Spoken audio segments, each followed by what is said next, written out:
Welcome to NFL Nexus, the place where we dig deep into the biggest stories in the league. And today, man, we're talking about a team at a serious crossroads, the Los Angeles Rams. Think about it. They were this close. One score, one defensive stop away from going to the Super Bowl. And after a loss that stings that bad, you've got a choice to make. Do you play it safe, or do you push every single chip into the middle of the table for a shot at glory right now? We're going to break down the aggressive, all-in plan that could land them right back in the big game. And hey, if you love this kind of deep dive football talk, do me a favor, hit that subscribe button and tap the like. It really helps us out. All right, let's get into it. You know when Tom Brady, the literal GOAT, stops to talk about you, you listen. And this isn't just him being nice for the camera. He's a surgeon, and he's pointing out the exact tools that make Puka Nacua so special. Tremendous catches, body control, yards after catch. These are the building blocks of a truly elite player. It's one thing for a fan to see it, but it's another for Brady to confirm it. This quote, right here, it tells you everything. The Rams have found their guy. They've got that cornerstone superstar. So now, the real question, the one that defines their whole offseason, is how do you build a championship team around that? Okay, to really get why this offseason is so critical, we have to go back. We have to feel the absolute gut punch of how last season ended. This wasn't just some wild card weekend loss. Nope, this was the NFC Championship game, the last stop before the Super Bowl. One more win, and they're playing for a ring. And they fought a war against their division rival, the Seattle Seahawks, only to fall just so painfully short, 31-27. To get that close to the mountaintop and have it crumble beneath your feet, well, that's the kind of thing that fuels a franchise, that makes them do something drastic.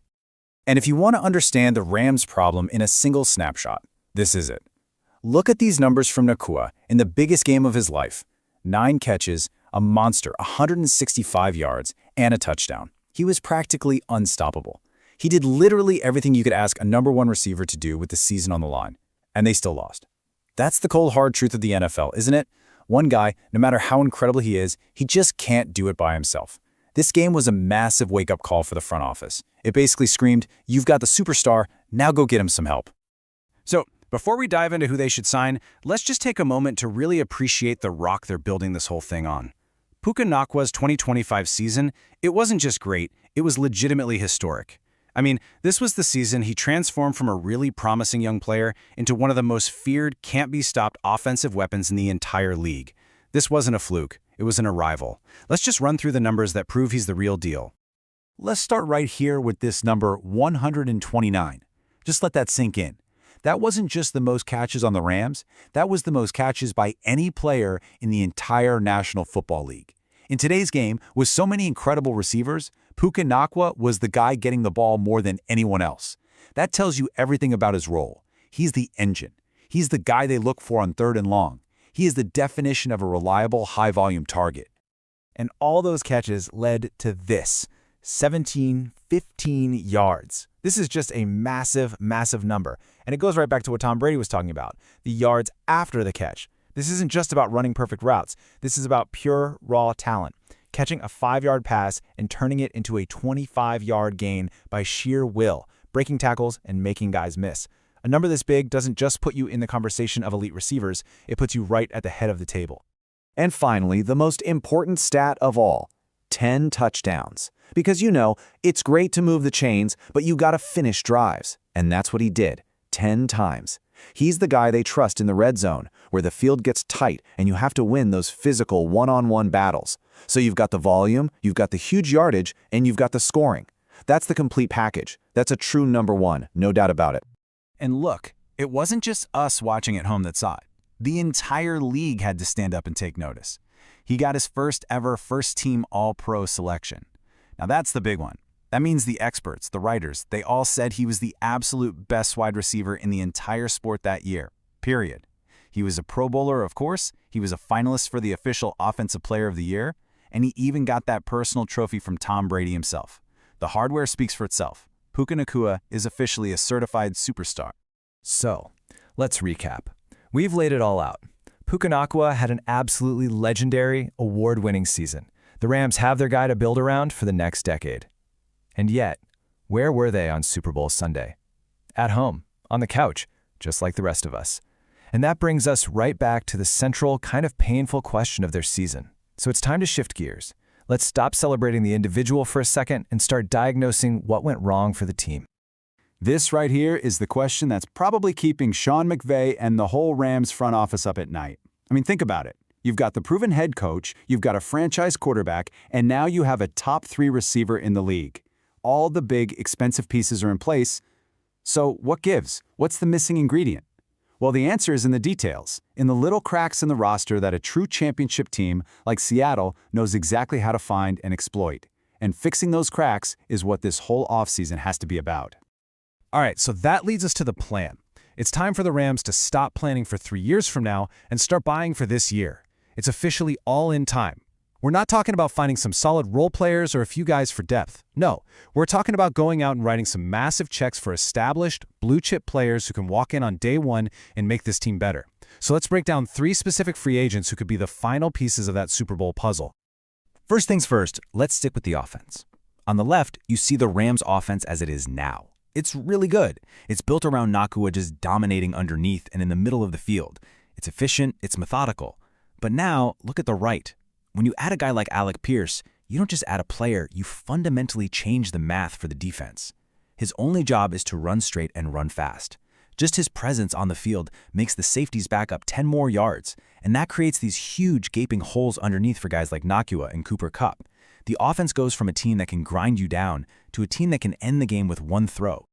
And look, Alec Pierce isn't just some track star in pads. He's a specialist. He's a master of the big play. Get this, over the last 2 years, he's averaged 21.8 yards every single time he catches the football. That is just an insane number. It means basically every touch is an explosive play waiting to happen. For an offensive genius like Sean McVay, he's the perfect toy. McVay's whole system is built to fool linebackers with play action, while Pierce is the guy who just blows right by them for a 60-yard touchdown. He would unlock a completely different, much scarier level to this Rams offense. Okay, let's flip it over to the defensive side of the ball. Because, offense is fun, but defense is what wins you a Lombardi trophy. The Rams need a general in the middle of that defense, and Devin Lloyd is the perfect candidate. And as you can see, his impact is felt everywhere. He's not just an all-pro, he is a turnover magnet. I mean, 5 interceptions from your middle linebacker, that's just wild. That changes games. But even more than that, he's the guy who wears the green dot on his helmet. He's the one getting the calls, lining everyone up. He's basically the coach on the field. He'd be the undisputed quarterback of the Rams defense from the moment he signed.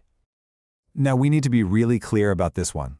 Signing Devin Lloyd would be a massive, headline-grabbing move. He is not going to come cheap. We're talking about a contract that would make him one of the highest-paid linebackers in the entire NFL. This is the absolute definition of an all-in move. You're not just filling a roster spot, you're investing a huge chunk of your salary cap in one player because you believe he's the guy who can single-handedly transform your defense from pretty good to truly elite. It's a huge gamble, but it's the kind of gamble that can end with the parade. All right, let's talk about the last big piece of the puzzle. And this one addresses what has arguably been the Rams' biggest, most obvious weakness for a couple of years now. They need a true, legitimate, shutdown corner. So what does that even mean? It's not just having a guy who's decent in coverage, it's having a weapon. It's a player you can stick on the other team's best receiver and basically say, you're erased, you're not part of the game plan today. Remember that NFC Championship game? Seattle's #1 receiver made big play after big play in the biggest moments. A shutdown corner just doesn't let that happen. So, who is that guy? Enter Jamel Dean. He is exactly the player we just described.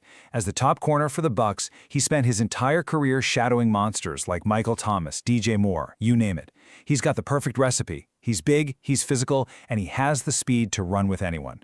For the Rams, he is an instant plug-and-play solution to their biggest defensive headache. And think about the ripple effect. His presence lets all the other defensive backs play in roles they're more comfortable in, and most importantly, it gives that scary Rams pass rush just 1 extra second to get home. That 1 second is the difference between an incompletion and a sack. So let's take a step back and look at the whole picture. You add Alec Pierce, a true home run hitter on offense, you add Devin Lloyd, the all-pro cornerback of your defense, and you add Jamel Dean, a legitimate shutdown corner. You drop those 3 guys onto a team that was already a couple of plays away from the Super Bowl, and what do you have? On paper, that looks like a championship team. It might even look like the favorite to win it all. But going all in like this, it comes with a crushing amount of pressure. It means you're trading away your future flexibility for one shot at a title, right here, right now. The stakes just couldn't be any higher. And really, this is the question that's going to hang over the Rams all season, maybe for the next 5 years. Is this super aggressive, big spending plan the surefire way to get that Lombardi trophy back to Los Angeles? Or, by mortgaging the future, are you just setting yourself up for an even bigger, more painful failure if you come up short again? There really is no easy answer here. It's the kind of gamble that makes or breaks legacies in the NFL. So what do you think? Should the Rams go for it? Drop your offseason plan for them in the comments below. Thanks for watching NFL Nexus. And hey, if you're looking for a way to support the channel, check out our coloring books. They're perfect for kids, grandkids, even for adults. You can find the link right down in the description. We'll see you next time.